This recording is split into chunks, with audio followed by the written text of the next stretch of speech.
Shalom. We are turning our attention now to Psalm 80. For the leader on Shoshanim Edut of Asaph, a psalm.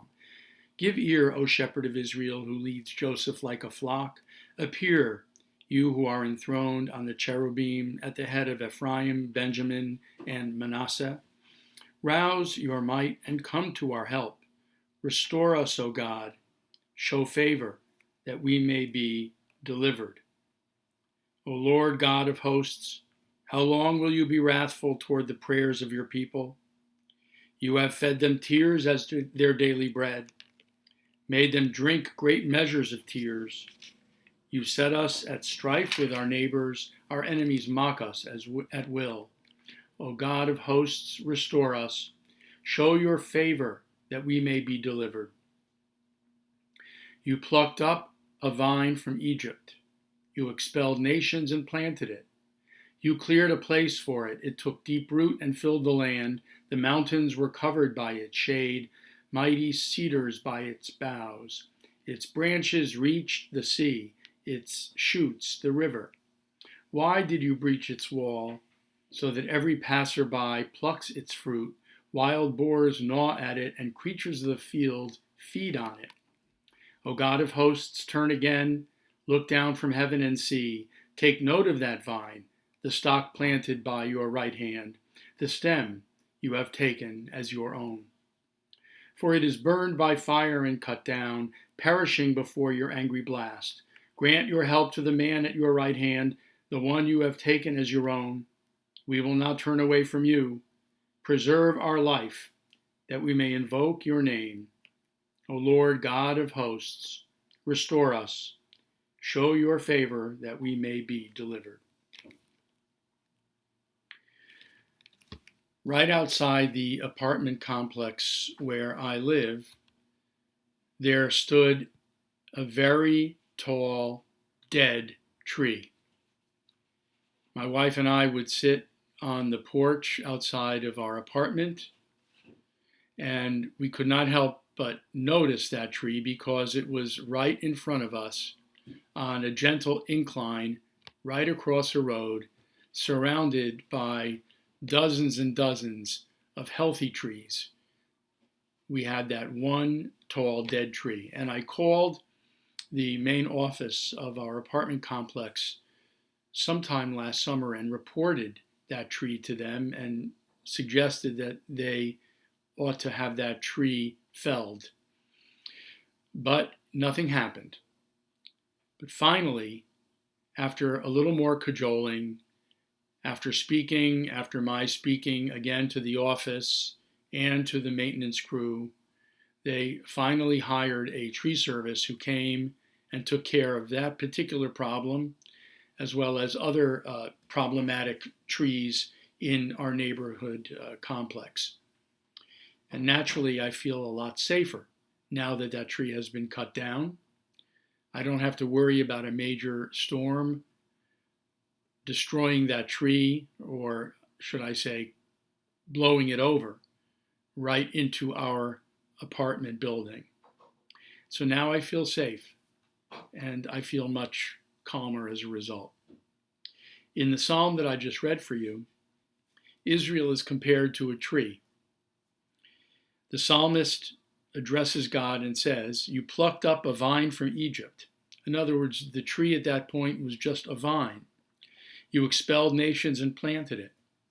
By the time, according to our tradition, the evil of the Canaanites and the Canaanite nations had reached their worst point, at that time, God felt that it was proper and appropriate to have the Israelites cross over the Jordan and conquer those nations so that the Bnei Yisrael could settle there. And so there, that vine was planted, and it took deep root and filled the land, according to the psalmist.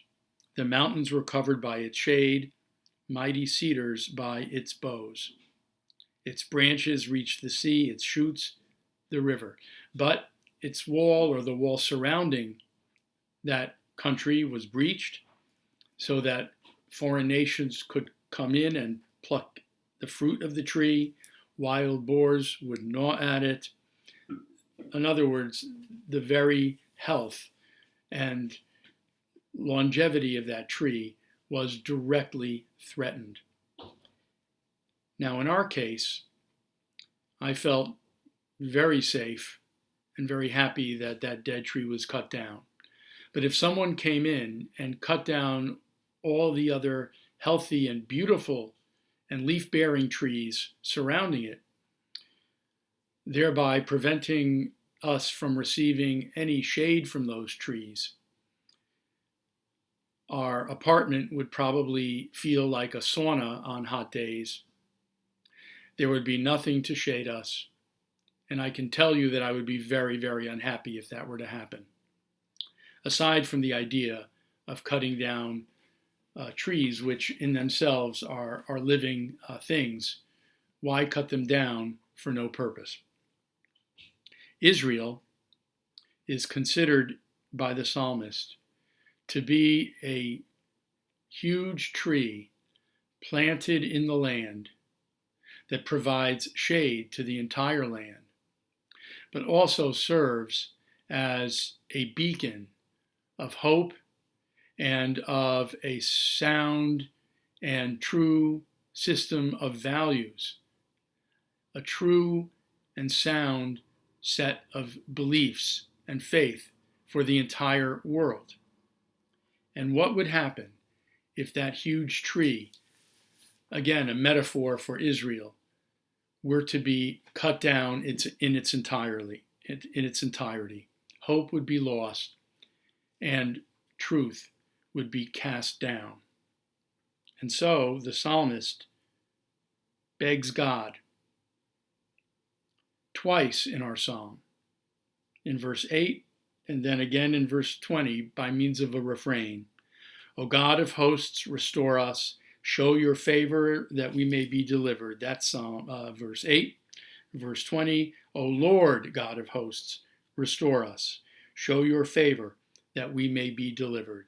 The psalmist's wish is that the people of Israel be delivered and returned and restored to their land, again, as a symbol of a living testimony to God's presence in the world, as a testimony to a value system, a set of beliefs that are true and abiding and binding at the same time. Interesting that one word is missing from verse 8 that is added in verse 20. Verse 8, Elohim Tzivaot Hashivenu, God of hosts, restore us. In verse 20, Adonai Elohim Tzivaot Hashivenu, O Lord God of hosts, restore us. Two words for God in verse 20, one word for God in verse 8. The word Elohim is understood in the rabbinic literature as a symbol of God's judgment and justice. The word Adonai in rabbinic literature is understood as a symbol of God's quality of mercy. In the first instance, in verse 8, all we have is God of justice, because this is the God who will destroy our enemies and impose justice and judgment upon a troubled world.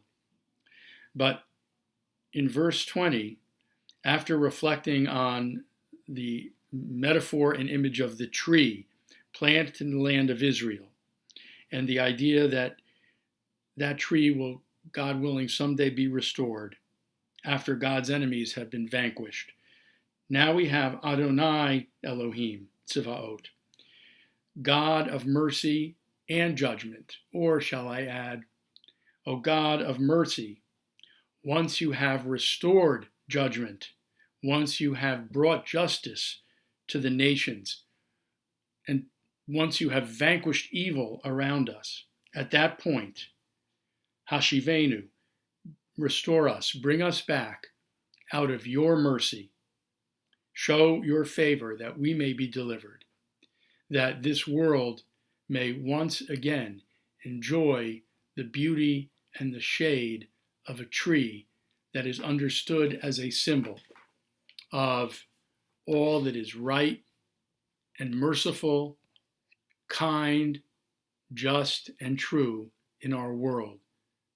I believe that this is a worthy hope. I believe that we have every reason to believe that better days will come. Thank you.